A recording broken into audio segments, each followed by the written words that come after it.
어머니, 평생 남자들 낡은 옷이나 꿰매주려고 사신 거예요? 기차 시간을 묻는 듯 무심한 막내의 목소리였다.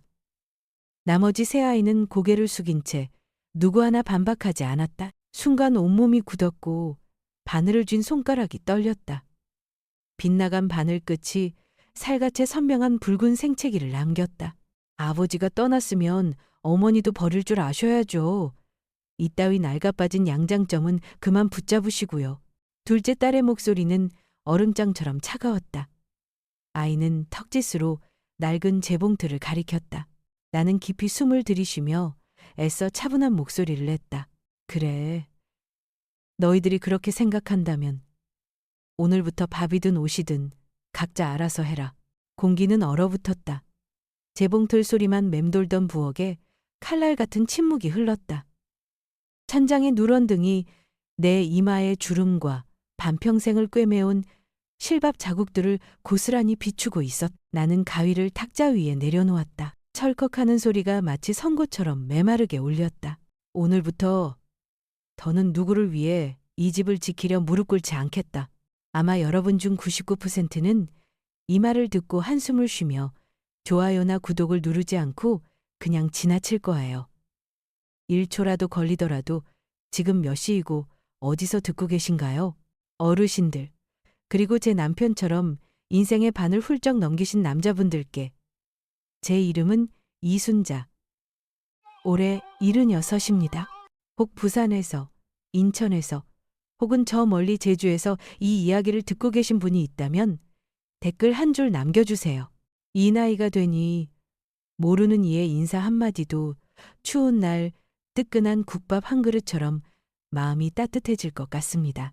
오늘 저는 1965년에 시작된 한 결혼에 대한 이야기를 하려 합니다. 그 시절 한국 남자들은 공사판에서 항구에서 쉴 틈 없이 일하고 저 같은 여자들은 기다림을 배우던 시절의 이야기 말입니다. 그 시절 제 나이 16이었습니다. 부산 동네의 산빛 아래 자리한 저희 집은 여름이면 대나무 발 사이로 불어오는 바닷바람에 잎사귀 스치는 소리가 사각거렸습니다. 저는 교회 모임에서 박준호 씨를 처음 만났습니다.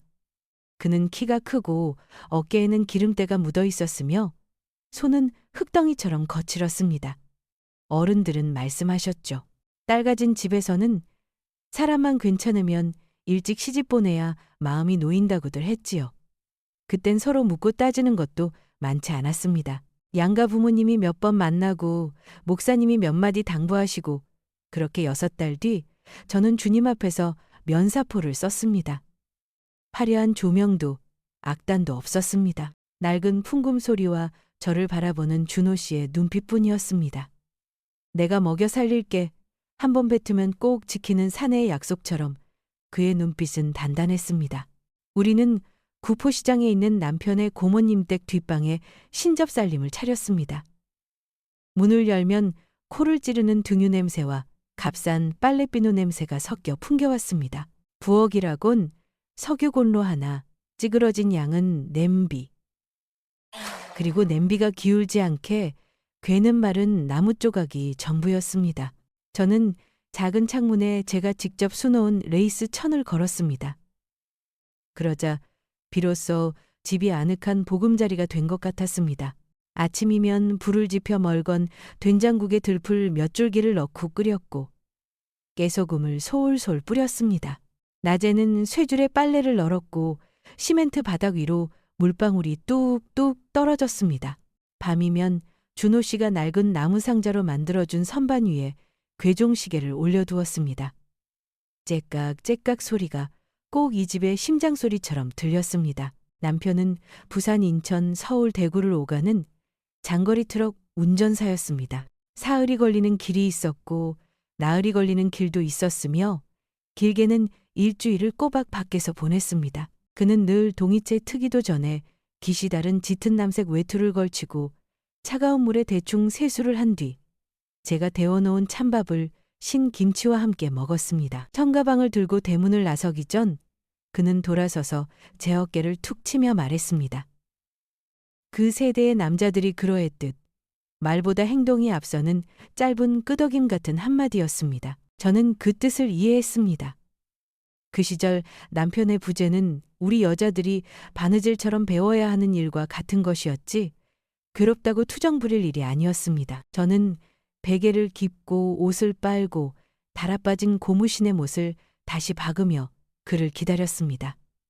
낡은 현관등 불빛으로도 그를 기다렸습니다. 흐릿한 노란빛의 동그란 전구는 낙동강에서 바람이 불어올 때마다 한 번씩 깜빡였는데 꼭 문 앞에서 보초를 서는 눈동자 같았습니다. 어떤 날은 문가의 의자를 바싹 당겨 앉아 바닥에 떨어진 시로라기를 만지작거리며 생각했습니다. 사내들은 밖에서 비바람 맞으며 차를 모는데 나는 집에서 아궁이 불씨를 지키고 집안을 돌보는 것이 마땅하지. 16, 제 믿음은 친정어머니가 지어주신 무명호처럼 소박했습니다. 맵시는 없어도 마음을 덮이기엔 충분히 두툼했지요. 그때는 일찍 결혼하는 게 흉이 아니었습니다. 어른들은 딸은 꽃과 같아 오래 두면 시들고 아들은 기둥과 같아 일찍 세워야 든든하다고 하셨습니다. 교회는 영원한 약속을 믿는 곳이었고 가정은 남자가 등과 어깨로 세우고 여자가 불과 눈물로 지키는 성전이었습니다. 저는 제 운명을 돌보듯 부엌을 돌봤습니다. 냄비 바닥이 타지 않도록 불길이 너무 치솟지 않게 비 내리는 밤에 불씨가 꺼지지 않게 살폈습니다. 가끔 목사님이 들러 쌀 한 줌을 쥐어주셨고 이웃은 나물 한 줌을 건넸습니다. 저는 고개를 숙여 그것들을 받았고 부지런함으로 은혜를 갚겠다고 다짐했습니다. 밤이 되면 성경의 룻기를 펴고 나직이 읽다가 다시 현관등을 올려다보곤 했습니다. 노란 불빛이 얼룩진 시멘트 마당 위로 번졌습니다. 어떤 밤에는 바람 때문에 전등이 흔들렸는데 저는 혼자 웃음을 터뜨렸습니다. 저 등도 나처럼 기다리나 보네. 그러다 이내 다 큰 처녀가 주책이라며 스스로를 나무랐습니다.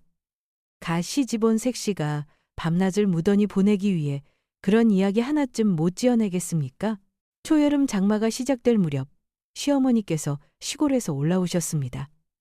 어머니는 방안을 한참 둘러보시더니 말씀하셨습니다. 밥보다 반찬이 많으면 낭비다. 가난한 집은 국물을 많이 잡아 오래 배부르게 먹어야지. 저는 고개를 끄덕였고 그 말씀은 우리 집 부엌의 법이 되었습니다. 어머니는 시계를 보시며 조용히 물으셨습니다. 준호는 왜 이리 오래 걸리니? 제가 답했습니다. 회사에서 배차를 짜는 일이라 저는 잘 모릅니다. 어머니는 더는 아무 말도 하지 않으셨습니다. 저는 어렴풋이 깨달았습니다. 침묵 또한 어른들의 가르침이라는 것을. 길 위의 사내들에 대해 아녀자는 함부로 묻지 말라는 가르침 말입니다. 준호 씨의 편지가 오지 않은 첫날, 저는 우체부가 늦는 것이라 생각했습니다. 둘째 날에는 검문소에 발이 묶였을 거라 여겼습니다. 셋째 날에는 그의 와이셔츠를 미리 다려 문 옆 의자에 단정히 개어두었습니다. 마치 믿음이 그를 더 빨리 불러올 수 있다는 듯이요. 저는 여전히 그렇게 믿었습니다. 골목으로 차바퀴 굴러가는 소리가 들릴 때마다 심장이 덜컥 내려앉을 만큼 굳게 믿었습니다. 어느 날 준호 씨는 한밤중에 돌아왔습니다. 그는 피곤에 절어 있었지만 모자를 벗어 제단 앞에 먼저 고개를 숙인 뒤에야 밥상에 앉았습니다. 저는 따뜻한 막걸리를 따라주고 그가 좋아하는 오이지 무침에 참기름 한 방울을 더 둘러주었습니다.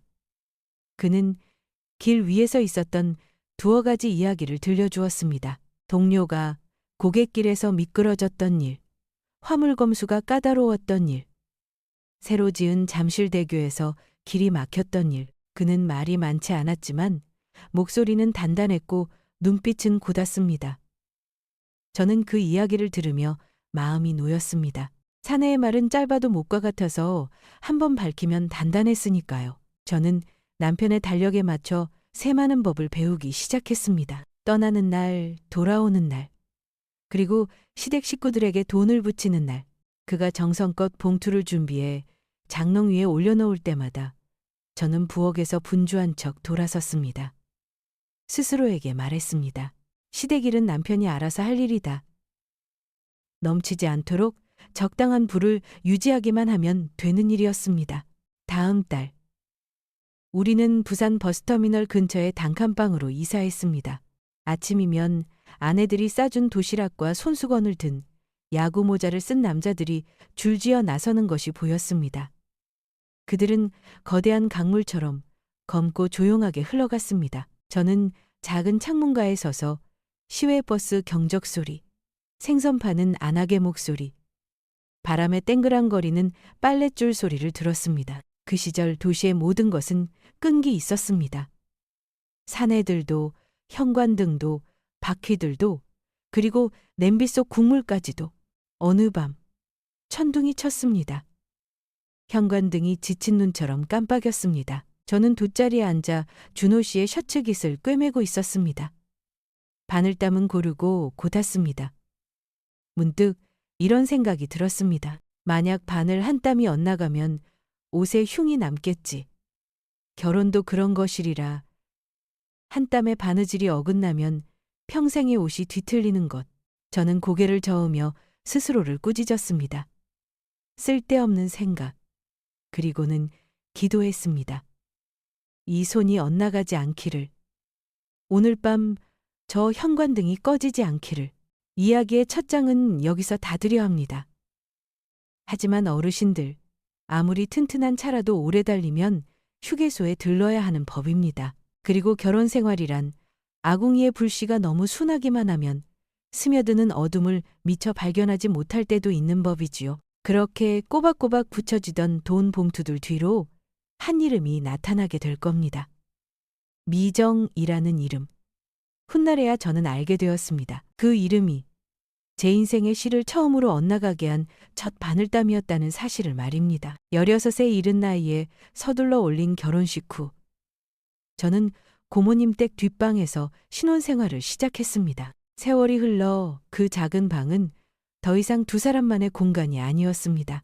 축축한 시멘트 바닥 위로 아이의 울음소리가, 옹알이가, 그리고 작은 발들이 아장아장 부딪히는 소리가 차례로 울려 퍼졌습니다. 첫째 아들 철민이는 장대비가 쏟아지던 밤에 태어났습니다. 아이의 울음소리는 초량역의 기차 경적 소리마저 삼켜버릴 듯 우렁찼고 저는 두려움에 떨며 아이를 따라 함께 울었습니다. 사람들은, 처사들은 고생이 많다고들 했지만 준호 씨를 꼭 닮은 그 까맣고 동그란 눈을 보자 제 마음은 쿵 하고 내려앉았습니다. 마치 제 삶의 또 하나의 질긴 끈이 단단히 묶인 것만 같았습니다. 2년 뒤에는 주먹밥만 한 딸 미영이를 낳았습니다. 하얀 피부에 성정이 온순한 아이였죠. 그리고 다시 3년 뒤 막내 준성이가 태어났습니다. 도마뱀처럼 재빠른 그 녀석은 걷기 시작하자마자 상 밑으로 기어들어가 제 바느질 상자를 엎어놓기 일쑤였습니다. 새 아이, 세 개의 다른 성격.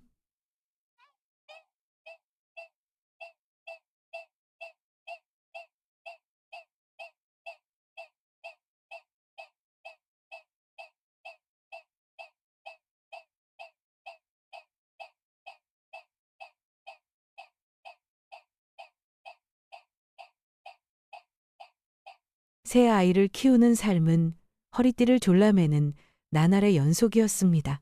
쌀 한 톨까지 계산해야 했고 아침에는 멀건 된장국에 배추잎 몇 장을 띄웠으며 점심에는 찬밥에 물을 말아 먹고 저녁에는 달걀찜 하나로 아이들이 나눠 먹게 했습니다. 아이들은 제가 옷을 지어주는 속도보다 더 빨리 자랐고 저는 낡은 옷을 잘라 새 옷을 만들고 천기저귀는 가장자리가 해질 때까지 꿰매고 또 꿰맸습니다. 밤이 되어온 가족이 잠들면 저는 어머니가 물려주신 낡은 재봉틀 앞에 앉았습니다. 덜 거덕거리는 페달을 밟으며 이웃의 작업복을 고치고 단추를 달고 바짓단을 줄여주었습니다. 푼돈이었지만 저는 그 돈이 정직한 돈이며 가장 중요한 것은 부엌의 불씨를 꺼뜨리지 않는 것이라 스스로를 다독였습니다. 그 팍팍한 삶 속에서도 단 한 가지 어김없는 것이 있었습니다. 바로 준호 씨가 장롱 위에 올려두는 송금 봉투였습니다. 매달 같은 날, 같은 시간, 인천 우체국 소인이 찍힌 하얀 봉투, 수취인은 최미정이었습니다. 처음 그 봉투를 보고 채묻기도 전에 준호 씨가 먼저 딱 잘라 말했습니다. 우리 누님이 많이 아프다. 부모님도 다 돌아가시고 남은 건 우리 남매뿐인데 내가 안 도우면 누가 돕겠냐? 유일이라는 그의 말에 저는 더 이상 캐물을 용기가 나지 않았습니다. 저는 빨랫감을 뒤적이는 척 돌아섰지만 제 눈은 제가 한 달 내내 아득바득 꾸려가는 생활비보다도 두툼한 그 봉투를 놓치지 않았습니다. 그날 이후 아이들 공책이 필요할 때나 철민이의 달아빠진 고무신을 바꿔줘야 할 때마다 그 하얀 그림자가 눈앞에 아른거렸습니다. 몇 번이고 신우님을 뵈러 가자고 말을 꺼내려 했지만 3번의 시도는 3번의 거절로 돌아왔습니다. 첫 번째는 추석이었습니다. 명절인데 송편이라도 좀 싸들고 인천에 한번 다녀오면 어떨까요? 준호 씨는 어색하게 웃으며 말했습니다. 누님, 병이 예민해서 사람 많은 거 안 좋아한다. 다음에 가자. 두 번째는 설날이었습니다. 애들 세뱃돈도 드릴 겸 잠시 들렀다 와요. 그는 얼굴을 굳혔습니다. 아픈 사람은 남의 입에 오르내리는 거 싫어해. 나 혼자 다녀올게. 세 번째는 시아버지 제삿날이었습니다. 제가 머뭇거리며 다시 말을 꺼내자 그는 봉투를 장롱 위에 탁 소리나게 내려놓으며 쏘아붙였습니다. 누님은 향냄새도 싫어해. 그만 좀 해. 그 설명들은 모두 그럴듯하게 들렸고 저는 고개를 끄덕이며 수긍했습니다. 하지만 제 마음속에서는 삐걱하는 작은 소리가 들렸습니다. 하루하루는 자잘한 결핍과 함께 흘러갔습니다. 철민이의 뒤축이 찢어진 신발 사이로 빗물이 스며들었고 저는 낡은 고무 조각을 덧대어 꿰매줄 수밖에 없었습니다. 물에 젖은 두부처럼 흐물흐물해진 미영이의 공책을 보고 선생님께서 새 것으로 바꿔달라 하셨지만 저는 미처 사주지 못했습니다. 준성이가 나무 자동차를 사달라고 졸랐을 때 제가 해줄 수 있는 것은 라면 상자를 오려 자동차 모양을 만들어주는 것뿐이었습니다. 그날 밤에도 준호 씨는 어김없이 하얀 봉투를 장롱 위에 올려놓았습니다. 뒷문으로 들어온 바람에 봉투 모서리가 파르르 떨렸고 현관등도 함께 깜빡였습니다. 저는 긴 한숨을 삼키며 간장 한 방울이라도 아끼려고 된장국간을 보았습니다. 밤마다 저는 두 손을 모으고 기도했습니다. 주님, 제 마음에서 시기심을 거두어 주소서. 제 남편이 형제의 의리를 다하게 하소서. 가슴에 손을 얹으면 괴종시계처럼 심장이 규칙적으로 뛰었습니다. 하지만 문득 멈칫할 때도 있었습니다. 의리가 나누는 것이라면 우리 집의 몫은 얼마나 남는 걸까? 그런 생각은 죄악이라 스스로를 꾸짖고 서둘러 아멘을 읊조렸습니다. 주변에서 한마디씩 던지는 사람도 있었습니다. 그렇게 돈 붙이는 거, 그건 누구 딴 살림 차려주는 거 아닌지 몰라.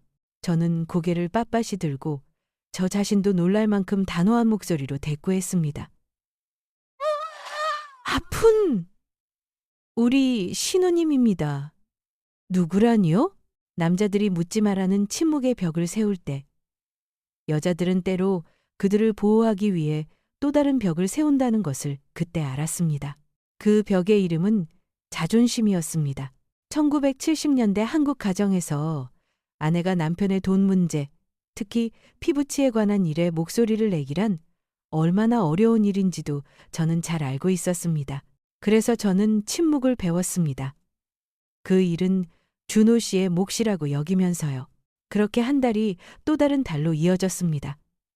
밤새도록 페달을 밟는 제 재봉틀 소리처럼 규칙적으로요. 새 아이는 제가 문설주에 그어놓은 연필 자국을 따라 자랐습니다. 철민이는 옷걸이에 닿을 만큼, 미영이는 문고리까지, 준성이는 이제 막 문지방을 넘을 정도였습니다. 준호 씨는 여전히 밖으로만 돌았고 장롱 위에 하얀 봉투를 남기고 또 떠났습니다. 10년 3번의 방문 요청, 3번의 거절. 저는 이상한 버릇이 생겼습니다. 기도 전에는 현관등을 환하게 닫고 기도가 끝나면 전기를 아끼기 위해 불을 껐습니다. 하지만 단 하나, 제 머릿속에서 꺼지지 않는 것이 있었습니다. 바람에 흔들리는 봉투를 볼 때마다 피어오르던 그 미세한 의심의 불씨말입니다. 깊은 밤, 저는 새근새근 잠든 새아이 곁에 홀로 앉아 있었습니다. 아이들의 고른 숨소리가 먼 파도 소리처럼 들렸습니다. 제 시선은 방구석에 걸린 준호 씨의 작업복 외투에 닿았습니다. 저 외투에는 기름 냄새와 고된 여정의 흔적이, 그리고 어쩌면 간직해서는 안 될 무언가도 함께 배어 있을지 모릅니다. 저는 단 한 번도 그 송금 봉투를 열어볼 엄두를 내지 못했지만 언젠가는 저 외투가 스스로 진실을 말해주리라는 것을 어렴풋이 알고 있었습니다. 그리고 그 진실이 드러나는 날, 문 밖의 현관등은 더 이상 깜빡이지 않을 것입니다. 제가 수년간 끌어안고 있던 거지 평화처럼 산산조각 나겠지요. 그 시절 저 같은 여자들은 남편이 미래를 위해 밖에서 고생한다고 스스로를 위로했고 저 또한 그랬습니다. 남편의 잦은 부재는 돈을 벌기 위함이고 매달의 송금은 형제의 의무라고 합리화했습니다. 하지만 아이들을 끌어안고 잠든 밤, 양철 지붕 위로 바람이 울부짖을 때면 문득 자문하곤 했습니다. 정말로 아픈 누님이라면 왜 나는 단 한 번도 뵐 수가 없을까? 왜 제사나 명절에도 얼굴 한 번 비추지 않는 걸까? 그 질문들은 입 밖으로 나오지 못한 채 가슴속에 쌓여 세월과 함께 무거워져만 갔습니다. 그렇게 10년이 흘렀습니다. 제 아이들은 국물이 많은 밥상에서 헌옷을 고쳐 입으며 집에 있는 날보다 없는 날이 더 많은 아버지의 그림자를 보며 자랐습니다. 그 집에는 매달 인천으로 가는 송금 봉투가 있었고 3번의 방문 요청과 3번의 거절이 있었습니다. 이유들은 모두 그럴듯했지만 여전히 무언가 손바닥에 밝힌 작은 유리 조각처럼 마음 한구석을 불편하게 했습니다. 저는 참고 인내하고 분수를 지켰습니다. 하지만 언젠가는 그 유리 조각이 살을 찢고 피를 내리라는 것을 저는 알고 있었습니다. 그리고 그 모든 것은 지금 저 구석에서 침묵한 채 걸려있는 저 작업복 외투로부터 시작될 것이었습니다. 언젠가 그 주머니가 열리고 진실이 칼날처럼 떨어져 내릴 그 순간을 기다리면서요. 그 시절 부산 골목의 작은 우리 집에는 갓들여 놓은 숫다리미가 하나 있었습니다. 저는 매일 아침이면 을에 옷가지를 펼쳐놓고 온 식구의 옷을 다렸고 마지막은 늘 준호 씨의 작업복 외투 차례였습니다. 기름 냄새와 길 위의 먼지가 밴 무거운 옷이었지만 저는 언제나 깨끗하게 펴주려 애썼습니다. 아녀자가 남편을 챙길 수 있는 방법이란 구김없는 옷 한 벌, 닳지 않은 양말 한 켤레가 전부였으니까요. 그날 아침도 그랬습니다. 외투 주머니에 손을 넣었을 때 딱딱한 무언가가 손끝에 닿았습니다. 의뢰의 고속도로 통행권이려니 생각하며 꺼내 들었지만 아니었습니다. 그것은 색종이로 서툴게 만든 생일 카드였습니다. 가장자리는 살짝 달아 있었고 삐뚤빼뚤한 손글씨가 또렷했습니다. 사랑하는 남편, 존경하는 아버지께 생신 축하드려요. 미정과 다연올림. 제 손은 마치 불 꺼진 화로 속의 수처럼 그 자리에서 굳어버렸습니다. 제 눈은 2 단어에 밝혀 떨어질 줄 몰랐습니다. 남편, 그리고 아버지, 미정. 그 이름은 지난 10년간 인천에 사는 아픈 신우님으로 들어왔던 이름이었습니다. 하지만 다연이라니 초등학생쯤 되었을 법한 앳된 글씨체로 쓰인 생전 처음 보는 이름이었습니다. 저는 마른 입술을 달싹이며 그 글자를 몇 번이고 되뇌었습니다. 텅 빈 방 안에서 그 글씨는 마치 못 위에 내리치는 망치 소리처럼 요란하게 울렸습니다. 저는 카드를 탁자 위에 내려놓고 심호흡을 했습니다. 누가 잘못 쓴 걸 거야. 아이들 장난이겠지. 순간적으로 현실을 부정하려 애썼습니다. 하지만 심장은 이미 걷잡을 수 없이 뛰고 있었고 희미했던 진실이 세차게 문을 두드리고 있었습니다. 저는 카드를 접어 마치 범죄의 증거물이라도 되는 양 떨리는 손으로 반지꼬리 깊숙이 숨겼습니다. 정신을 차릴 겨를도 없이 지난달에 겨우 놓은 집 전화기가 요란하게 울렸습니다. 저는 황급히 손을 닦고 수화기를 들었습니다. 수화기 너머에서는 운송회사 직원의 껄껄한 목소리가 들려왔습니다. 박 기사님 댁이죠? 지난주에 댁에 계셨습니까? 서울 인천 노선 운행 일지에 서명이 빠져서요. 저는 그 자리에 얼어붙었습니다. 목이 꽉 막혀 더듬거리며 겨우 대답했습니다. 아마 무슨 일이 있었나 봐요. 남자는 대수롭지 않게 웃었습니다. 괜찮습니다. 요즘 기사가 부족해서 일이 몰리네요. 이번 달도 바쁠 테니 박 기사님 건강 잘 챙기시라고 좀 전해 주십시오. 그리고 전화는 끊겼습니다. 저는 수화기를 귀에 댄 채 한참을 서 있었습니다. 서울 인천 노선은 없었다는 말이 가슴을 세차게 내리쳤습니다.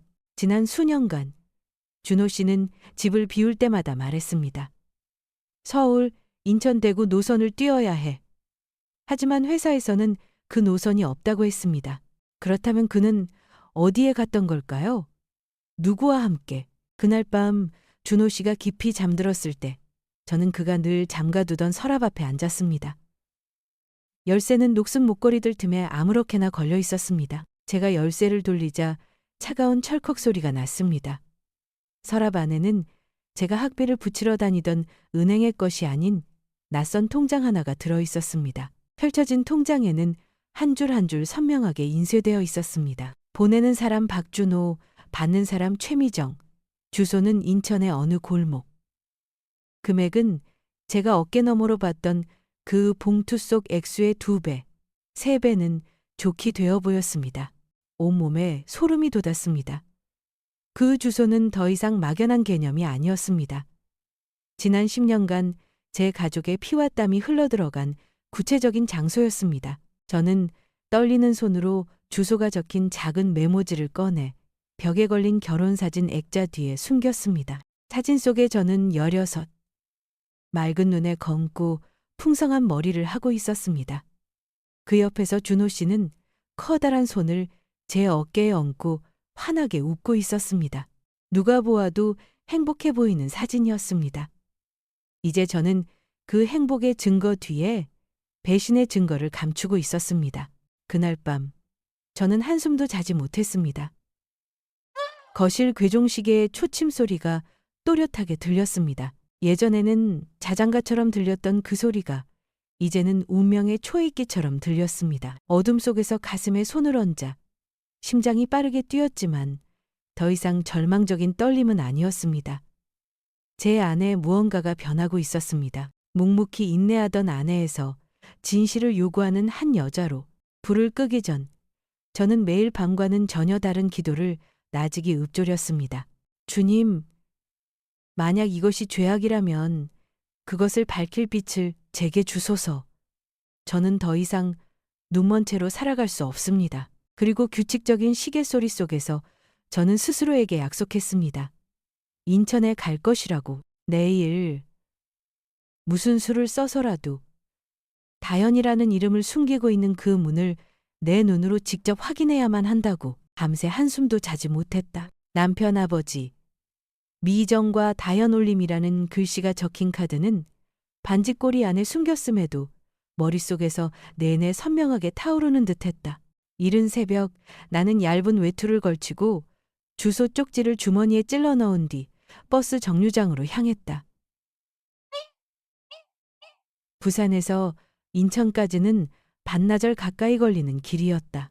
버스는 먼지 나는 길을 달리고 작은 정류장을 지나고 황금빛으로 익어가는 논두렁을 스치며 덜컹거렸다. 옆자리 승객은 코를 골며 잠에 빠졌지만 나는 버스의 흔들림과 상관없이 쿵쾅거리는 심장을 안고 눈을 부릅뜬 채였다. 인천에 도착하니 이미 해가 저물고 있었다. 쪽지에 적힌 주소를 따라 골목으로 들어섰다. 좁은 골목에는 낡은 기와 지붕을 인 집들이 늘어서 있었고 간판들은 빛이 발해 있었다. 문 앞에 걸린 낡은 나무 간판 하나. 미정 양장점. 심장이 세차게 쿵 하고 내려앉았다. 나는 먼지 낀 유리문 앞에 못 박힌 듯 서 있었다. 안에서는 규칙적인 재봉틀 소리가 들려왔고 새 옷감 냄새와 빨래비누 냄새가 섞여 풍겨왔다. 문을 밀자 딸랑이는 종소리가 울렸다. 한 여자아이가 달려나왔다. 높게 묶은 머리에 흰 옷에는 실밥이 붙어 있었다. 아이는 어서 오세요라며 고개를 숙였다. 내가 아이를 본 순간 심장이 한 박자 멎는 것 같았다. 아이의 그 눈 까맣고 동그랗고 총명하게 빛나는 그 눈은 내 맏아들 철민이의 눈과 똑같았다.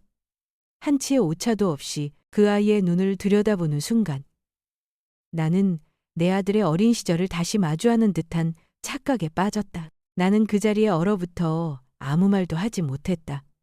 아이는 천진하게 말했다. 저희 엄마 금방 나오실 거예요. 아이가 등을 돌려 안으로 뛰어들어갔고 나는 후들거리는 무릎으로 겨우 서 있었다. 넘어지지 않으려고 재봉틀 책상 모서리를 꽉 붙잡았다. 좁은 방 안에는 옷감들이 높이 쌓여 있었고 실과 바늘이 어지럽게 널려 있었다. 이 아이는 누구지? 왜 내 아들의 눈을 가지고 있는 거지? 온 세상이 그 질문을 중심으로 빙빙 도는 것 같았다. 내 등 뒤에서 발소리가 들렸다. 돌아보자. 그곳엔 준호 씨가 서 있었다. 작업복 외투를 어깨에 걸친 채 귀신이라도 본 듯 새하얗게 질린 얼굴로 그는 믿을 수 없다는 듯 눈을 크게 뜨고 나를 보고 있었다. 내가 입을 열기도 전에 그의 입술이 파르르 떨리며 겨우 두 마디가 새어나왔다. 순자 씨, 공기가 얼어붙었다. 나는 그의 두 손이 옷자락을 단단히 움켜쥐고 어깨가 떨리는 것을 보았다. 나는 눈물기 하나 없는 얼굴로 그를 똑바로 쳐다보았다. 묻지 않아도 이미 모든 것을 알 수 있었다. 내 앞에 서 있는 이 남자, 내 남편은 지난 10년간 그가 말했던 서울에도 대구에도 없었. 그는 바로 여기, 이 양장점에 있었. 바로 그때 안쪽 방에서 한 여자의 목소리가 들려왔다. 여보, 누구세요? 나는 그 한마디 한마디를 또렷이 들었다. 여보, 미정의 목소리였다. 10년 동안 내가 아픈 신우님이라 들어왔던 그 여자의 목소리. 나는 휙 돌아섰다. 뒷문이 열리고 미정이 들어왔다.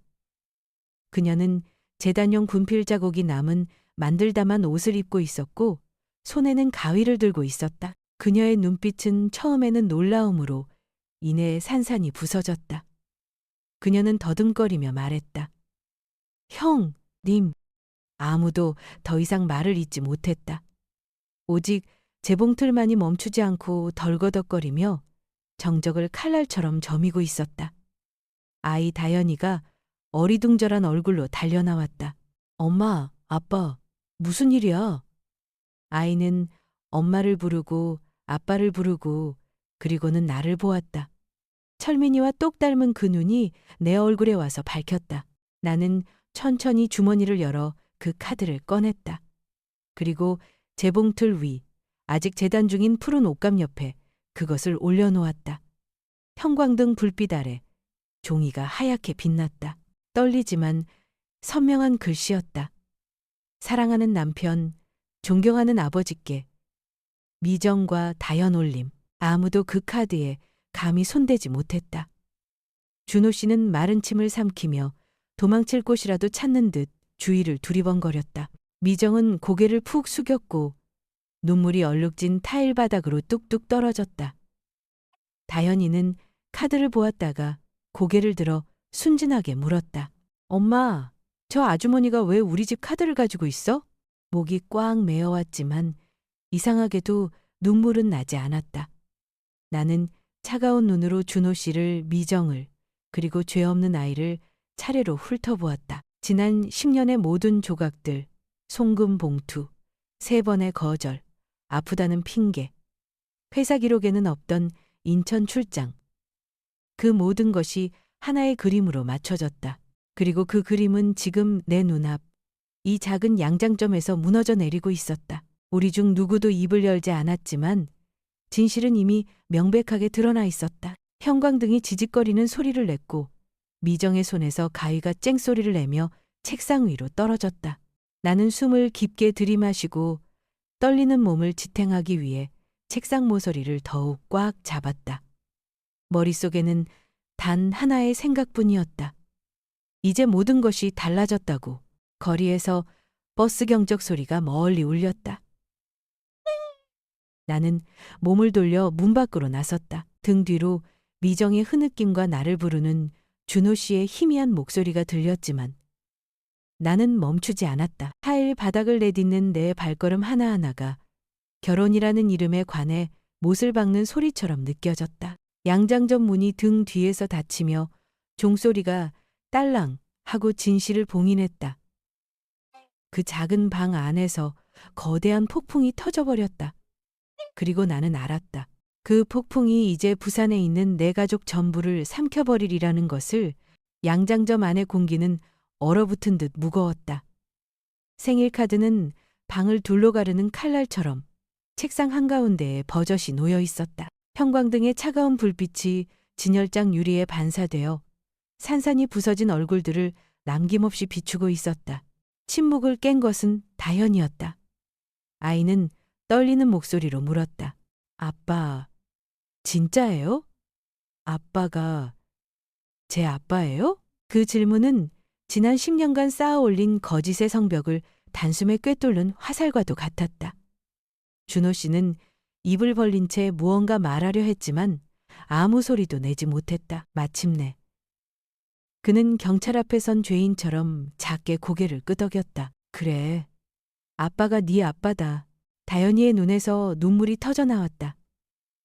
아이는 멍하니 나를 보다가 문 쪽을 보다가 다시 제 아버지를 바라보았다. 단 한마디의 대답에 아이의 세상이 산산조각 나고 있었다. 미정이 책상 모서리를 붙잡으며 한 걸음 나섰다. 그녀의 목소리는 갈라져 있었다. 지금 무슨 소리 하는 거예요? 당신이 말했잖아요. 아내는 오래전에 죽었다고. 호랍이라고. 그렇게 맹세했잖아요. 준호 씨는 하얗게 질린 얼굴로 그녀에게 돌아섰다. 그의 두 손은 허공에서 허우적거렸다. 미정아, 내 말 좀 들어봐. 난 둘 다 사랑해. 누구도 버릴 수 없었어. 그 말은 진흙처럼 무겁게 바닥으로 떨어졌다. 그녀의 손에서 가위가 떨어져 타일 바닥에 쨍 하고 부딪혔다. 마치 운명의 마지막 판결처럼 나는 앞으로 나섰다. 내 목소리는 낮았지만 한 글자 한 글자 또렷했다. 됐습니다. 더는 들을 필요 없어요. 모두의 시선이 내게로 향했다. 벽에 걸린 거울 속에는 10년을 어둠 속에서 살아온 한 여자가 눈물 한 방울 흘리지 않은 채 꼿꼿이 서 있는 모습이 비쳤다. 나는 천천히 내 배 위에 손을 얹고 한숨처럼 말했다. 저는 임신했어요. 당신과 내 넷째 아이예요. 몇 달 뒤면 태어날 겁니다. 순간 모두가 숨을 멈췄다. 준호 씨는 마치 전기에 감전된 사람처럼 휘청거렸다. 다현이는 자기도 모르게 중얼거렸다. 나한테 오빠랑 언니가 또 있는 거야? 아이의 눈은 찰나의 빛으로 반짝였지만 자신이 모든 것을 잃었다는 사실을 깨닫자 이내 어두워졌다. 준호 씨는 두 손을 모으며 애원했다. 순자 씨, 제발, 내가 잘못했어. 하지만 내가 다 책임질게. 제발 나 버리지 마. 내가 맹세하는데. 나는 강철처럼 차가운 목소리로 그의 말을 잘랐다. 당신은 두 개의 삶을 살았어. 부산에서는 나와 새 아이와 함께. 인천에서는 미정 씨와 이 아이와 함께.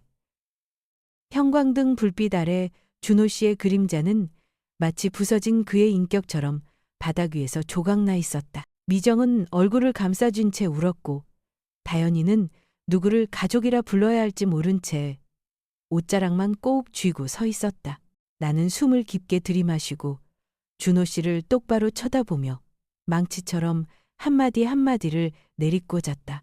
오늘부로 우린 끝입니다. 다시는 우리 집에 돌아오지 마세요. 준호 씨는 비틀거리며 입을 벌렸다. 순자 씨, 안 돼. 하지만 나는 이미 등을 돌렸다. 뜨거운 눈물 한 방울이 뺨을 타고 흘러내렸다. 이 배신을 고스란히 짊어져야 할 아이들이 불쌍해서였다. 밖에서는 비가 내리기 시작했다. 양철 지붕 위로 후두둑 빗방울이 떨어졌다. 양장점은 뜻하지 않은 법정이 되었다. 내가 방금 내린 판결은 변호사도 국가의 법원도 필요 없었다. 오직 생일카드 한 장과 아이의 질문 하나. 그리고 너무나 오랫동안 참고 견뎌온 한 여자의 마지막 용기만이 필요했을 뿐이다. 나는 밖으로 나섰다.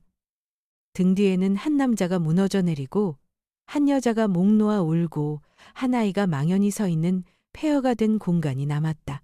그날 밤 나는 막차를 타고 부산으로 돌아왔다.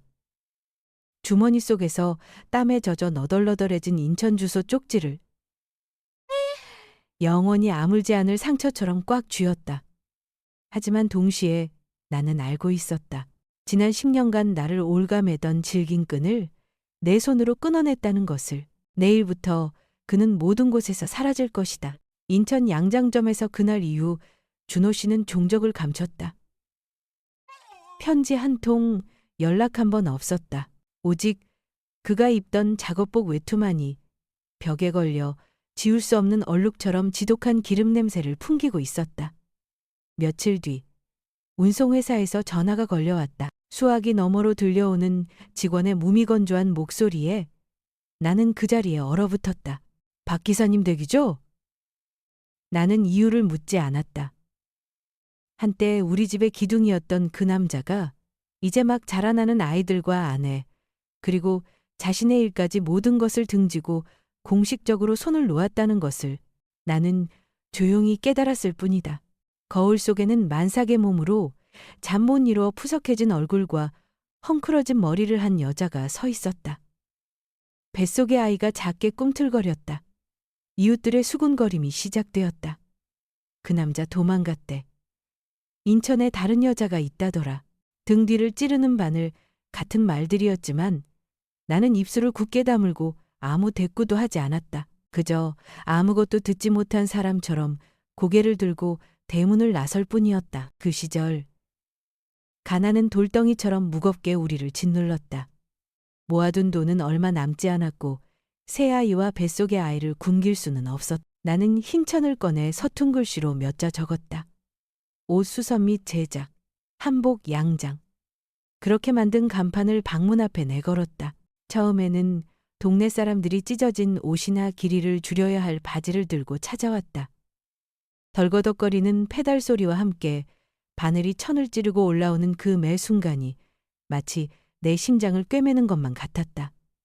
나는 그렇게 나 자신을 위한 삶을 꿰매고 있었다. 시장에 가는 날이면 손으로 쓴 전단지를 생선 가게와 채소 가게에 부탁해 나눠주었다. 어떤 이는 조용히 고개를 끄덕였고 어떤 이는 옅은 비웃음을 흘렸다. 하지만 시간이 지나자 입소문이 퍼지기 시작했다.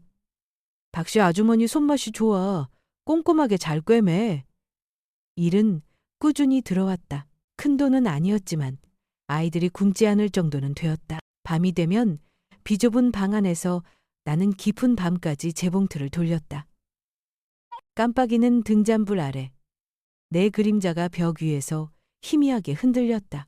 옷감을 가로지르는 실과 바늘은 가시밭길이라도 내가 걸어가야만 하는 길처럼 느껴졌다. 때로는 손이 떨려 바늘땀이 엇나가고 손가락 끝을 찔러 피가 배어나왔다. 나는 낡은 옷자락에 서둘러 핏자국을 닦아내며 스스로에게 다짐했다. 아파도 해야만 한다. 이제 나 대신 벌어줄 사람은 아무도 없다. 아이를 낳던 날 장대비가 쏟아졌다. 낡은 기와지붕 위로 비가 세차게 부딪혔고 방 안에는 양동이 위로 빗물이 뚝뚝 떨어졌다. 나는 작은 분만실에 누워 비명을 삼키려 이불깃을 악물었다. 곁에는 남편도 가족도 없었다. 오직 나이 든 간호사 한 분이 묵묵히 내 손을 잡아줄 뿐이었다. 마침내 축축한 방 안에 여자아이의 울음소리가 울려 퍼졌을 때 나는 참았던 울음을 터뜨렸다. 나 자신을 위한 울음이 아니었다. 내가 무너지지 말아야 할 또 하나의 이유가 생겼다는 안도감의 눈물이었다. 나는 아이의 이름을 혜진이라 지었다. 아이를 품에 안은 순간 나는 나직이 약속했다. 얘야, 엄마가 네 인생을 한 땀 한 땀 다시 꿰매줄게. 아비 없이 자라도 사랑만큼은 부족하지 않게 해줄게. 새아이가 문 밖에서 동그란 눈으로 서 있었다. 철민이는 이웃이 챙겨준 작은 도시락을 들고 있었고 미영이는 막내 준성이를 꼭 껴안고 있었다. 아이들은 피덩이 같은 동생을 호기심과 걱정이 뒤섞인 눈으로 바라보았다. 나는 아이들을 불러 빌려온 작은 나무 요람 곁에 네 아이의 머리가 모이게 했다. 이 좁고 남루한 공간 속에서도 나를 올려다보는 저 맑은 눈동자들이야말로 그 후의 시간들은 매일이 사투였다. 아침에는 혜진이를 업고 손님의 옷을 꿰맸다. 점심에는 미영이에게 동생을 잠시 맡기고 옷감을 잘랐다. 밤에는 아이들이 잠든 후 등잔불 아래서 단추를 달았다. 재봉틀 소리는 어느새 내 삶의 박자가 되었다. 내 손을 거쳐가는 모든 바느질은 단순히 옷을 깁는 행위가 아니었다. 그 남자가 사라졌어도 나는 살 수 있고 내 아이들을 키워낼 수 있다는 믿음을 꿰매는 일이었다. 고된 노동 속에서 나는 내 안의 변화를 뚜렷이 느꼈다. 과거의 나는 남편이 돌아오기를 기다리며 깜빡이는 현관등만 바라보던 의존적인 여자였다. 하지만 지금의 나는 스스로 등불을 켜고 스스로 옷을 깁고 스스로 아이들을 키우고 있었다. 그 불빛은 이제 누군가를 기다리는 불이 아니라 나와 내 아이들의 길을 비추는 등불이었다. 어느 날 밤 혜진이를 재우고 홀로 앉아 있는데 문득 손에 잡힌 흰 실타래가 눈에 들어왔다. 나는 그것을 보며 희미하게 미소 지었다. 이 실과 바늘은 이제 옷이 아니라 내 인생을 깁는 도구로구나. 나는 내가 비로소 강인함이라는 새로운 단계로 들어섰음을 알았다. 하지만 인생은 내가 조용히 바느질만 하도록 내버려 두지 않았다. 어느 날 오후 가게를 정리하고 있을 때 집 전화가 울렸다. 수화기를 들자 저편에서 낯설지만 익숙한 잠긴 여자의 목소리가 들려왔다. 박 여사님. 나는 그 자리에 얼어붙었다. 심장이 쿵 하고 내려앉았다. 나와 함께 속았던 그 여자가 지금 내게 전화를 걸어온 것이다. 대답하기도 전에 목구멍으로 뜨거운 것이 울컥 차올랐다. 단 한마디의 짧은 부름에 나는 직감했다. 바느질로 단단히 봉합했다고 믿었던 과거가 다시금 새로운 상처로 터져나오려 하고 있었다. 아마 여러분 중 99%는 이 말을 듣고 한숨을 쉬며 토요름의 어느 밤 부산의 바닷바람이 창문으로 스며들 때 집구석에 놓인 전화기가 갑자기 요란하게 울렸다. 혜진이를 재우던 나는 깜짝 놀라 서둘러 수화기를 들었다. 수화기 너머에서는 흐느낌에 섞인 여자의 떨리는 목소리가 들려왔다. 순자 언니, 저 미정이에요, 그 사람. 우리도 버리고 떠났어요. 나는 아무 말도 하지 못한 채 그 자리에 얼어붙었다. 방 안은 시계 초침 소리와 수화기 너머로 들려오는 메마른 울음소리만이 가득했다. 목구멍을 긁어내듯 한 글자 한 글자 힘겹게 내뱉는 그녀의 끊어지는 숨소리가 또렷하게 들렸다. 나는 입술을 굳게 다물었다. 위로도 질책도 하지 않았다. 그저 침묵했다. 하지만 그 침묵만으로도 수화기 저편의 눈물은 봇물처럼 터져 나왔다. 결국 그 배신자는 누구도 가리지 않았다. 그 전화 이후 나는 여러 밤을 뒤척였다. 기억 속에는 진실이 터져나오던 그날 양장점에서의 미정의 모습이 선명했다. 높게 묶은 머리, 경악으로 가득 찼던 눈빛. 나는 한때 그녀를 남편을 빼앗아간 여자로 내 인생을 망가뜨린 가시로 여겼다.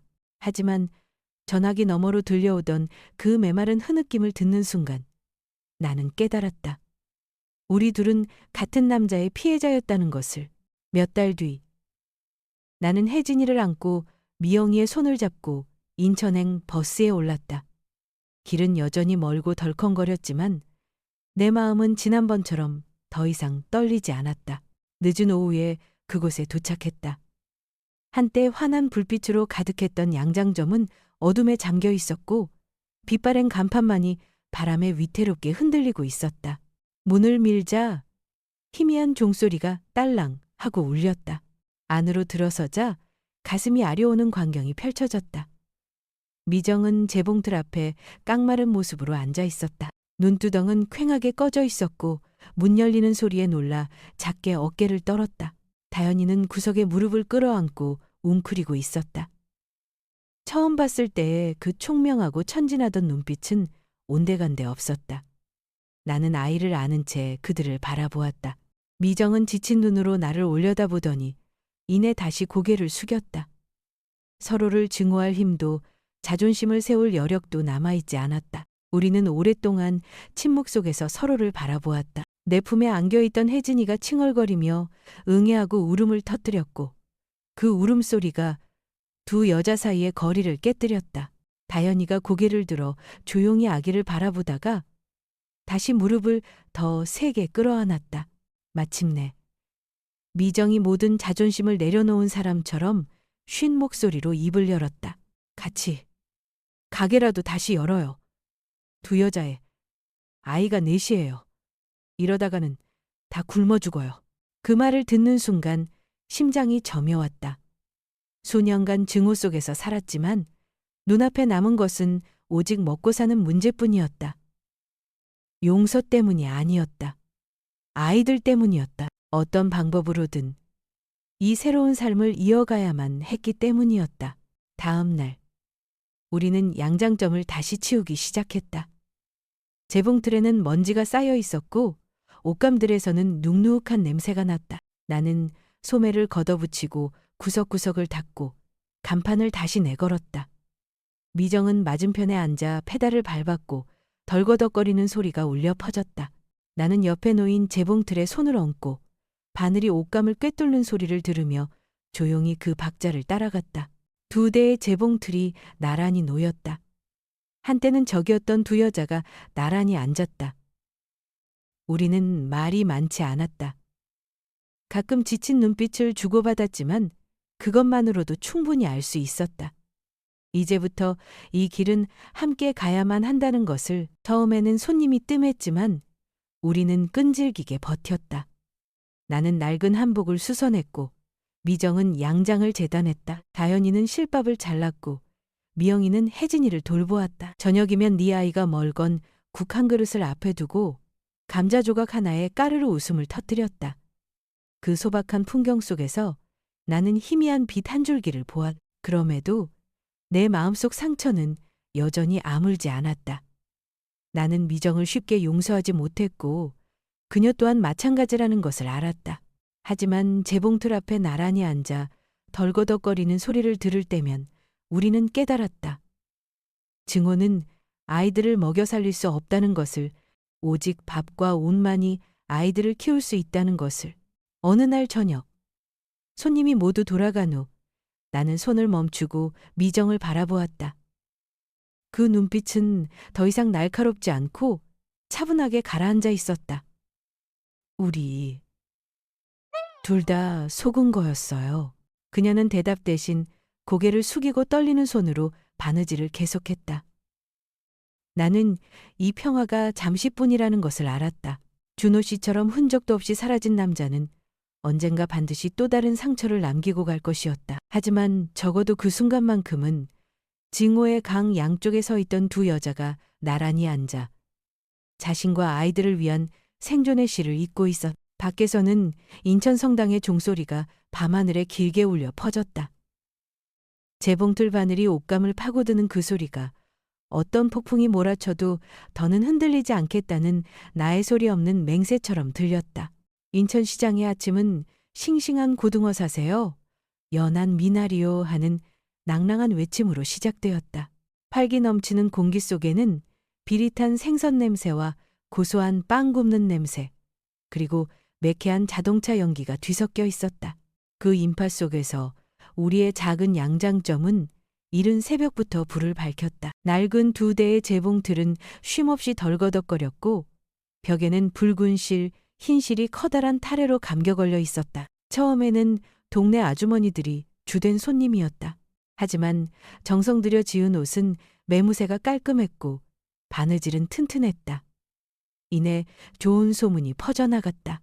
시장의 한 국밥집 아주머니는 아주머니가 지어준 옷은 튼튼해서 새해에는 거뜬히 입는다니까라며 칭찬을 아끼지 않았다.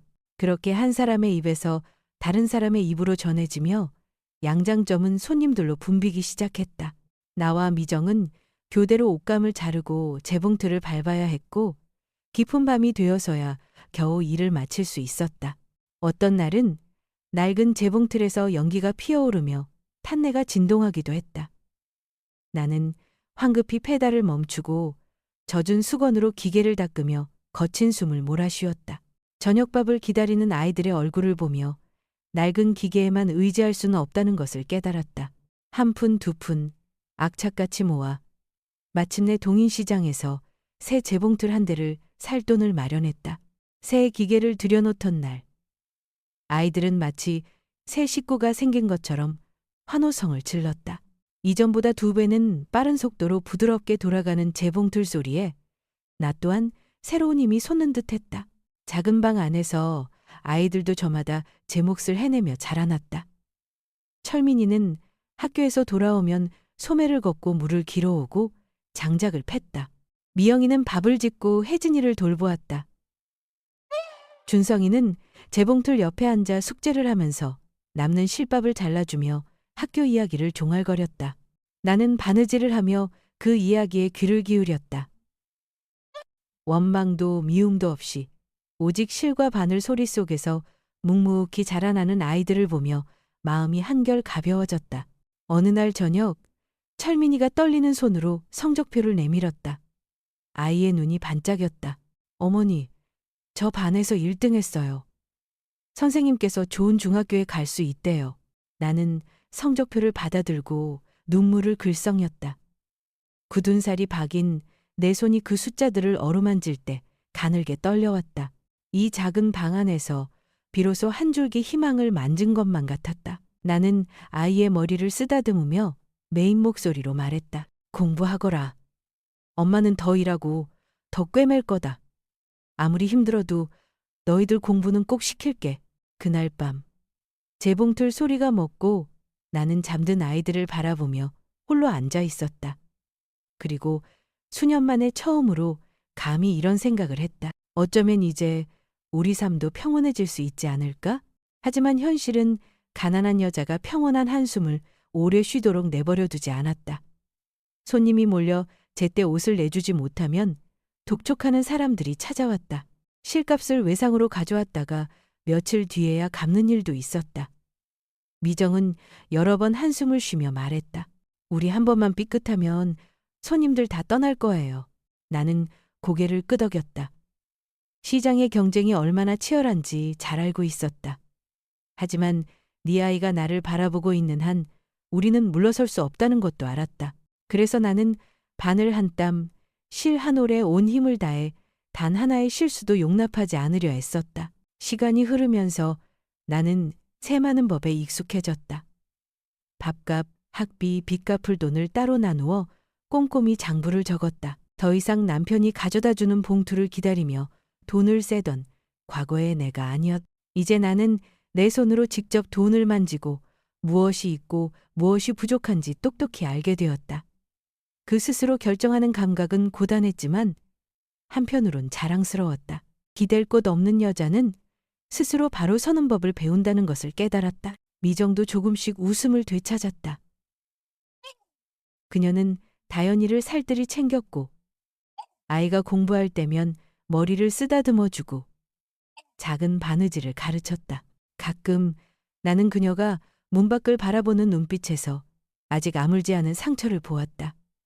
하지만 그녀는 이내 억지 미소를 지으며 다시 재봉틀을 밟았다. 우리는 준호 씨의 이름을 입에 올리지 않았다. 마치 그 이름을 부르는 순간 어느 날 오후 시장이 파할 무렵 나는 가게 문 앞에 앉아 뛰어노는 아이들을 바라보고 있었다. 아이들의 웃음소리가 바람에 실려 마른 생선 냄새와 고된 노동의 땀 냄새와 뒤섞였다.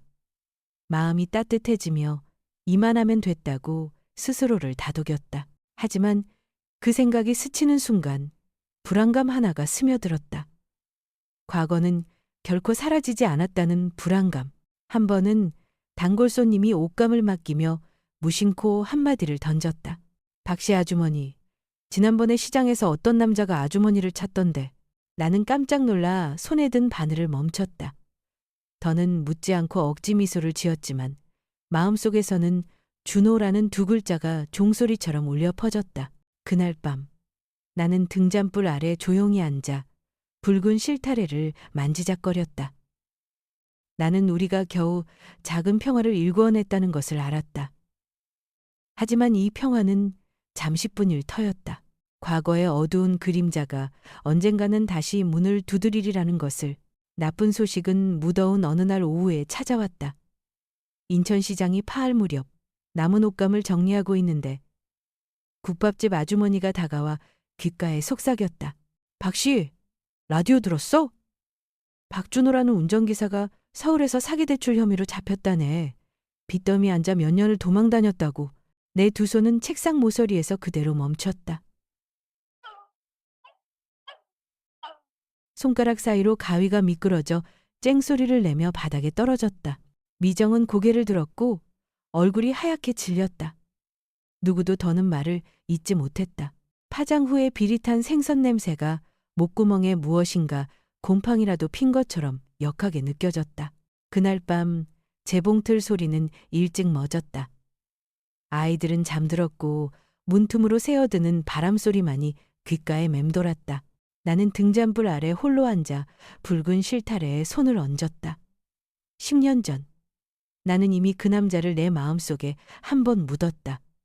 그것으로 충분하다고 생각했다. 하지만 알고 보니 어떤 것들은 완전히 썩어 문드러진 후에도 기어코 다시 고개를 내밀어 그 악취를 한 번 더 풍기려 드는 법이었다. 다음 날 아침 내가 한복 옷고름에 분필로 금을 긋고 있을 때 가게 문이 벌컥 열렸다. 한 그림자가 문지방에 위태롭게 서 있었다. 고개를 들자 그곳엔 준호 씨가 있었다. 나는 그를 거의 알아보지 못했다. 한때 넓은 어깨와 총명한 눈빛을 가졌던 남자는 이제 남루하고 망가진 형상으로 서 있을 뿐이었다. 더러운 외투, 해지고 뒤틀린 옷깃, 희끗희끗한 수염, 뺨에는 오래된 멍자국이 남아 있었고 입가는 터져 있었으며 눈은 어두운 동굴에서 막 기어나온 사람처럼 퀭했다. 퀴퀴한 술 냄새와 눅눅한 비 냄새가 그를 따라가게 안으로 스며들었다. 순자 씨.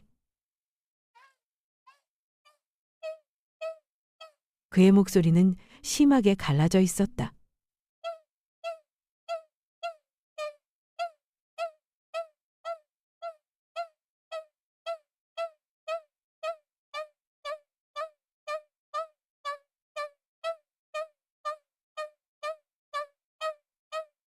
나는 물 한 잔을 건넸다. 그는 파르르 떨리는 두 손으로 잔을 받아들었다. 물을 마신 뒤 그는 의자에 몸을 기댔다. 빛을 피하듯 내 시선을 피하며 바닥만 내려다보았다.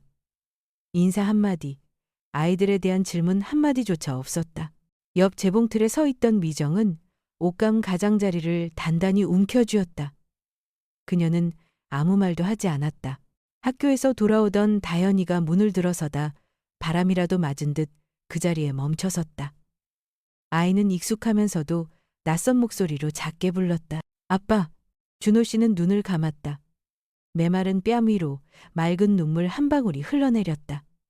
그는 나를 향해 돌아앉아 두 손을 모았다. 나는 태어나 처음으로 그 남자가 내 앞에 무릎을 꿇는 것을 보았다. 순자 씨, 살려주게. 사채, 친구놈들까지. 그놈들이 나를 쫓고 있어. 나한텐 이제 아무도 없어. 나는 가만히 서 있었다. 심장은 요동치지 않았고 눈물도 나오지 않았다. 비 내리는 밤에 터져나온 혜진이의 첫스름이 떨리는 손으로 내걸었던 옷 수선 및 제작. 한복 양장 간판이 떠올랐다. 손가락에 피가 맺히도록 페달을 밟았던 수많은 밤들이 생각났다. 그 모든 것을 그는 길가의 주막처럼 텅 비워두고 떠났었다. 당신한텐 아무도 없다고? 내가 천천히 되물었다. 그럼 부산에 있는 당신 아이들은 누군가? 아픈 누님에게 보냈던 그 돈은 뭐였고? 나를 반으로 갈라놓았던 그 세월은 또 뭐였지? 준호 씨는 더듬거렸다. 그는 품에서 너덜너덜한 서류 뭉치를 꺼내 마치 무죄의 증거라도 되는 양 내게 내밀었다. 나도 휘말린 거야. 친구가 트럭에 투자하자고 해서 내 이름으로 대출을 받아줬어. 망했지. 그러니 이자가 눈덩이처럼 불어나서 일부러 그런 게 아니야. 이번 한 번만. 그 목소리는 예전에는 내게 기둥과도 같았다. 오늘 그것은 그저 바람소리일 뿐이었다. 나는 그의 손을 내려다보았다. 떼낀 손톱, 붉어진 푸른 힘줄. 순간 연민과 비슷한 무언가가 바늘 끝처럼 가슴을 스쳤다. 하지만 그것은 왔을 때처럼 순식간에 사라졌다. 미정이 한 걸음 앞으로 나서며 내 몸의 절반을 가로막았다.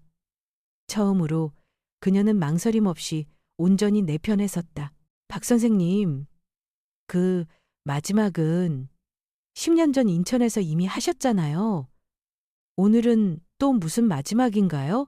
그는 미정을 돌아보며 일그러진 미소를 지었다. 미정아, 자넨 날 알지 않나? 내가 말했잖나. 난 둘 다 사랑한다고.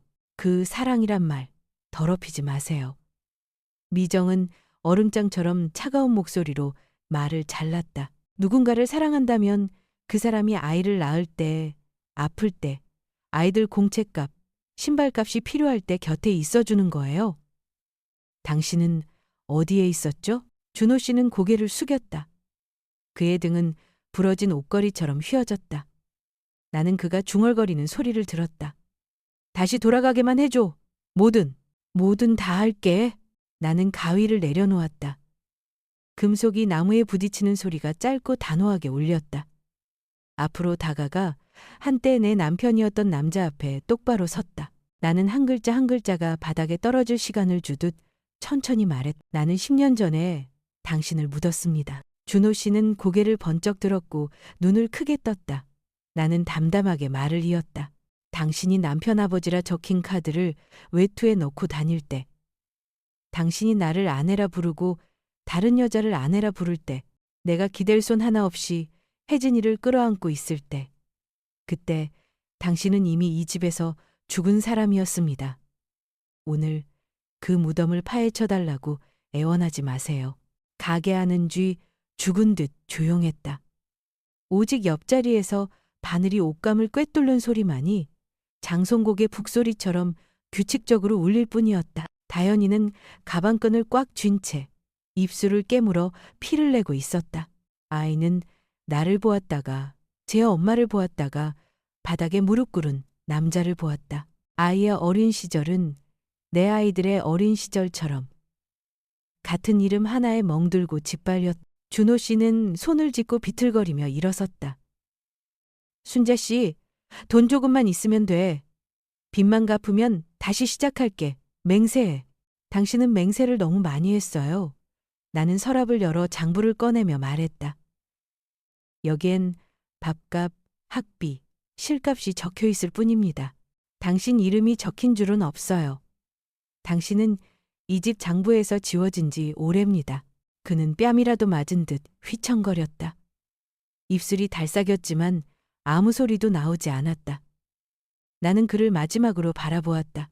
실패한 육체, 권위를 잃은 목소리, 애원으로 가득 찬 눈빛. 그 모습이 10년만 일찍 찾아왔더라면 어쩌면 나를 무너뜨렸을지도 모른다.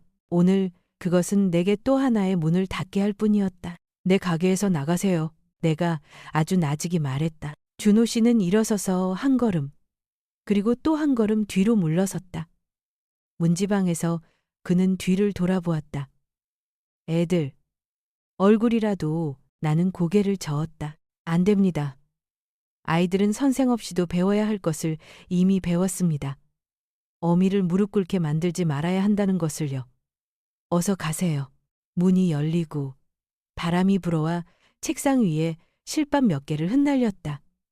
문종이 딸랑 소리를 한 번 내고는 잠잠해졌다. 나는 그의 절뚝이는 발소리가 시장에 저무는 외침 속으로 멀어지는 것을 들었다. 값싼 술 냄새는 공기 속에서 희미해졌고 오직 새 옷감 냄새와 느리지만 단단하게 다시 돌아가기 시작하는 재봉틀 소리만이 남았다. 미정은 자리에 앉아 두 손으로 얼굴을 감쌌다. 그녀는 울지 않았다. 그저 거친 숨을 몇 번 내쉬더니 다시 옷감을 잡고 페달을 밟았다. 다현이는 안으로 들어갔고 방문이 조용히 닫혔다. 바늘은 푸른 옷감을 흔들림 없이 꿰뚫으며 고든 길을 그려나갔다. 저녁에 가게 문을 닫으며 나는 장부에 적었다. 오늘 과거의 문을 닫다. 단 네 글자였지만 내 손은 빗장을 거는 것처럼 단단했다. 밤 혜진이를 재우는데 아이의 숨소리가 고르게 들렸다. 이웃집 현관등이 바람에 깜빡이며 아득한 옛 시절을 떠올리게 했다. 나는 희미하게 미소 지었다. 우리 집 현관등은 이제 더는 누군가를 위해 깜빡이지 않는다.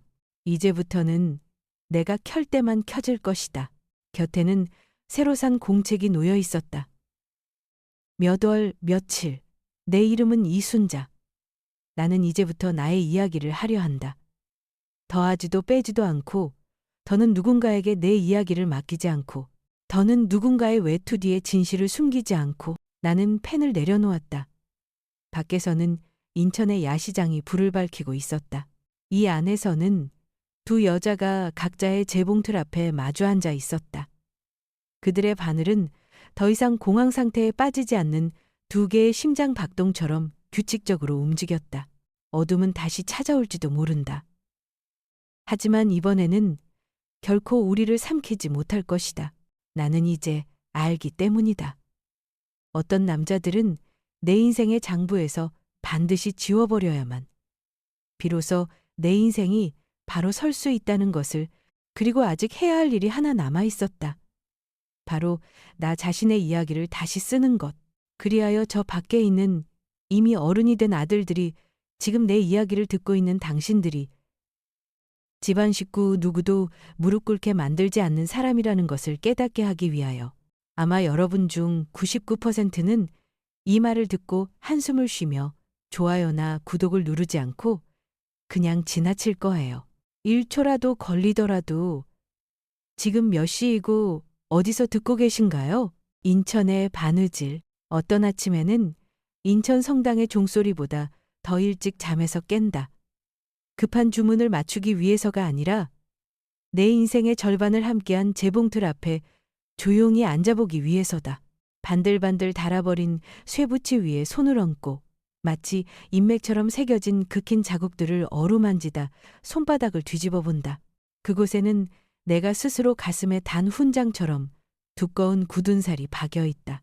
부산에서 웨딩드레스를 입고 떨던 16 소녀에서 네 아이를 짊어진 어머니가 되기까지 그 세월의 길이는 이 바늘길을 스쳐간 실의 길이와 같으리라.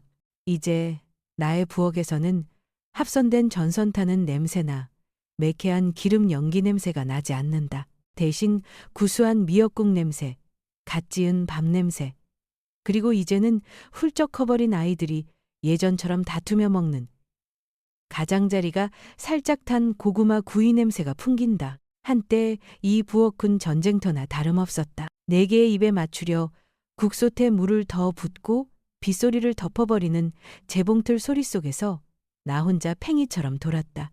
하지만 이제 이곳은 이름 그대로의 따뜻한 보금자리가 되었다. 부엌의 불은 더 이상 누군가를 붙잡기 위해서가 아니라 나와 우리 서로를 지키기 위해 피어오른다. 저녁이 되자 아이들이 돌아왔다. 건설 현장 엔지니어가 된 철민이의 어깨는 내가 꿈꾸던 집의 기둥처럼 늠름했다. 아들은 식탁 위에 작은 선물 꾸러미를 올려놓고는 쑥스러운 듯 머리를 극적였다. 어머니, 한번 써보세요. 새 장갑인데 재봉틀 밟으실 때 덜 아프시라고요. 나는 웃음을 터뜨리며 장갑을 껴보았다. 손가락 끝에 닿는 부드러운 쿠션감이 느껴졌다. 옛날 어떤 남자는 내가 책임질게 라는 말을 남기고 떠났다. 오늘 또 다른 남자 내 아들은 말없이 그저 어머니의 손이 덜 아프도록 할 뿐이다. 미영이는 혜진이의 손을 잡고 부엌으로 들어와 가방에서 파 한 단과 미역 한 봉지를 꺼냈다. 국은 제가 끓일게요. 어머니는 앉아서 쉬세요. 나는 습관처럼 두부라도 몇 조각 붙이려고 프라이팬을 잡았지만 딸이 그것을 빼앗듯 가져가며 말했다.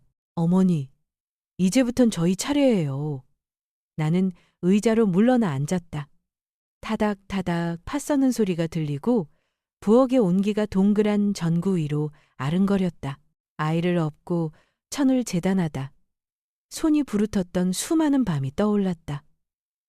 부엌은 분명 나의 피와 눈물이 스며든 곳이었다. 오늘 부엌은 내게 웃음을 돌려주고 있었다. 준성이가 가장 늦게 숨을 헐떡이며 나무 액자를 품에 안고 도착했다. 어머니 드리려고 액자 만들었어요. 아들은 식탁 맞은편 벽에 조심스럽게 액자를 걸었다.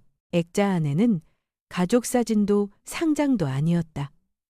준성이가 직접 쓰고 미영이가 디자인한 굵은 글씨가 적힌 새하얀 종이가 들어있었다. 이씨 집안의 가훈, 집안의 누구도 무릎 꿇게 하지 말 것. 말은 적게, 행동은 굳건하게.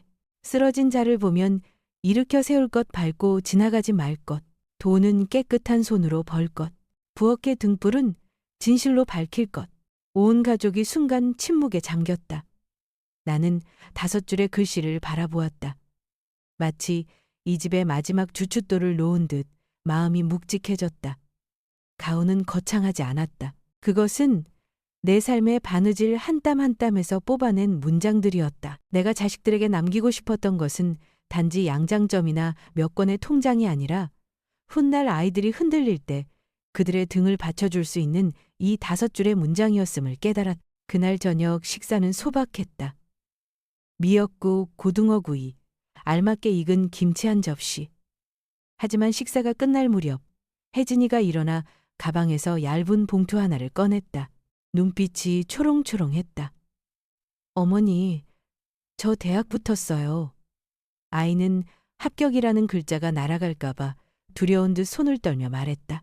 봉투를 열어 굵게 인쇄된 학교 이름을 읽었다. 눈앞이 흐려졌다. 내가 언제 일어났는지, 언제 아이를 끌어안았는지 기억나지 않는다. 그저 내 가슴에 옷깃이 흠뻑 젖어 있었다는 것만 기억날 뿐이다. 오래전 그 차가운 분만실에서 아이가 첫 울음을 터뜨렸던 그날처럼 아이들이 나를 자리에 앉혔다. 이제는 철민이의 눈을 쏙 빼닮은 껑충한 키의 소녀가 된 다현이가 내 앞에 새빨간 실타래와 반짝이는 새 가위를 놓았다. 그리고 농담을 던졌다. 어머니, 이제 붉은 실은 찢어진 곳을 꿰매는 데 쓰는 게 아니라 예쁜 리본을 묶는 데 쓰는 거예요. 온 가족이 웃었다. 나는 의자에 등을 기댔다. 심장이 쿵쾅거렸지만 그것은 불안의 박동이 아닌 기쁨의 박동이었다. 식사가 끝나고 아이들이 설거지를 했다. 그릇과 물이 부딪히는 소리가 찰랑거렸다. 나는 재봉틀 앞에 다시 앉아 전원을 켜보았다. 고양이가 잠든 듯 부드러운 르르르 소리가 들렸다. 굳은 살 박인 손을 쇠붙이 위에 올리고 나지막이 혼잣말을 했다. 고맙다. 폭풍우 속에서 나를 태워다 주어서 내 마음 속에서 바늘 담은 완벽한 은유가 되었다. 아래로 찌를 땐 깊은 고통을 주지만 위로 길게 뽑아 올리며 곧게 나아가면 결국 하나의 온전한 솔기가 되는 것처럼. 밤이 깊어지자 아이들이 찻상 주위에 둘러앉았다. 철민이가 찬물을 따르며 머뭇거렸다. 어머니, 어릴 땐 원망도 했어요. 그런데 커서 직장 생활을 해보니 알겠더라고요. 어머니 혼자서 다리에 판자를 하나씩 이고 나르셨다는 걸요. 감사합니다. 미영이가 내 손을 잡았다. 미움을 가르치지 않으셔서 감사해요. 바느질과 정직함을 가르쳐 주셨죠? 준성이가 웃으며 말했다. 제가 넘어질 때마다 왜 넘어졌냐고 묻지 않고 먼저 일으켜 주셔서 감사해요. 혜진이는 눈을 비비며 말했다. 제가 공부할 수 있도록 부엌의 등불을 항상 켜두셔서 감사해요. 나는 아이들 하나하나를 바라보았다. 나는 엄마가 얼마나 힘들었는지 아니라고 말하지 않았다. 그런 말은 꺼내는 순간 값싸지는 법이다. 나는 그저 조용히 고개를 숙였다. 너희들이 바르게 자라줘서 고맙다. 나 같은 여자에게 자존심이란 누군가를 이기는 것이 아니라 가정을 지켜내는 것에 있었다. 벽에 걸린 가훈이 조용히 서 있었다.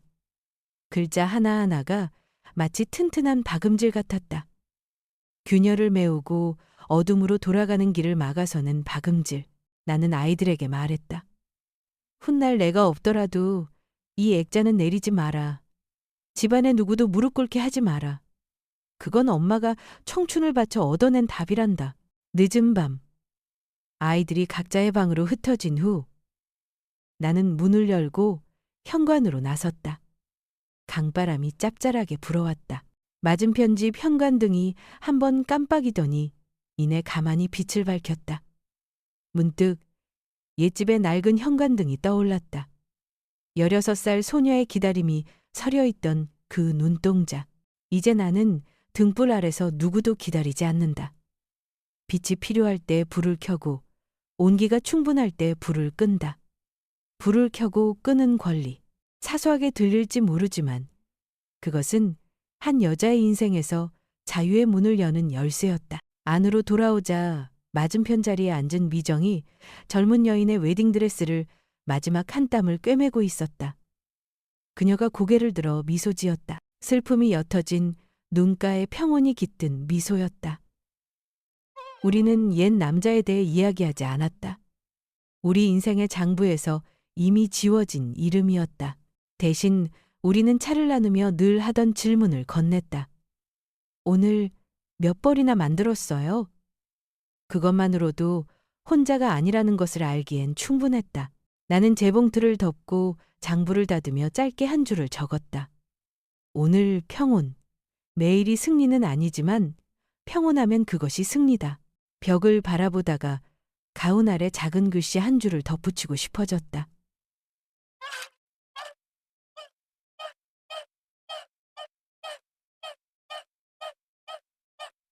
굳이 선택해야 한다면 똑바로 서는 쪽을 택하라. 나는 미소 지었다. 아니, 이대로도 충분하다. 깊은 밤. 혜진이가 방문을 살며시 닫고 부엌으로 물을 마시러 가는 작은 슬리퍼 소리가 들렸다. 아이는 곧 먼 곳으로 대학을 가고 자신만의 이야기를 시작할 것이다. 다연이에게도 자신만의 길이 있을 것이다. 증오의 양쪽 강둑 사이에서 끌려다니던 아이가 이제는 다른 이의 행복을 위해 웨딩드레스를 만드는 사람이 되었다. 철민이와 준성이는 내가 세상 남자들이 알아주길 바랐던 것을 이미 이해하고 있었다. 좋은 남자란 약속을 많이 하는 사람이 아니라 집이 필요로 할 때 그 자리에 서 있는 사람이라는 것을. 나는 부엌 불을 껐지만 작은 등 하나는 남겨두었다. 폭풍우를 지나온 사람의 오랜 습관이었다. 눈을 감자. 저 멀리서 들려오는 인천의 나지막한 소리가 들렸다.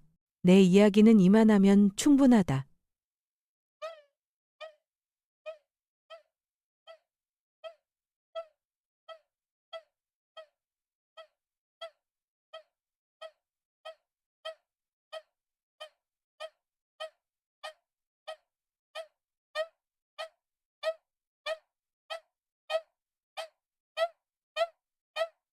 나는 마지막 바느질을 매듭 짓고 실밥을 옷의 안쪽으로 감쪽같이 숨겼다. 아무도 보지 못하지만 그 덕에 옷은 더 튼튼해지는 법이다. 그리고 아이들의 이야기는 이제 막 시작이다. 아이들은 제 어깨 위에 자신만의 실을 올릴 것이다. 때로는 아래로 깊이 찔려 아플 수도 있겠지만 곧게 나아간다면 결국에는 아름다운 솔기가 될 것이다. 그리고 언젠가 바늘 끝이 흔들릴 때면 아이들은 저 벽을 올려다보기만 하면 된다. 집안에 누구도 무릎 꿇게 하지 말 것. 그것만으로도 부엌의 등불을 하룻밤 더 밝히기엔 충분할 테니까.